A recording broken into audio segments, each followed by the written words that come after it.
விஜய்க்காக வரும் வெளிநாடுகளிலிருந்து 20 லட்சம் பேர் பிளைட் டிக்கெட் போட்டுட்டாங்களாம். 2026 தேர்தலுக்கு தமிழக வெற்றிக் கழகம் ரெடியாகி கொண்டிருக்கிறது. லோக்கலில் உள்ள தொண்டர்களை விட வெளிநாடுகளிலிருந்து வந்து விஜய்க்காக வேலை பார்க்க ஆவலோடு இருப்பதாக தகவல்கள் வெளியாகியுள்ளது.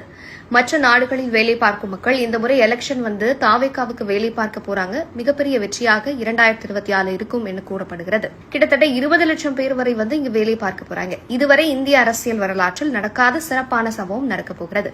சாதாரணமான வெற்றியாக இருக்காது, யாருமே யோசிச்சு பார்க்க முடியாத வெற்றியாக இருக்கும்.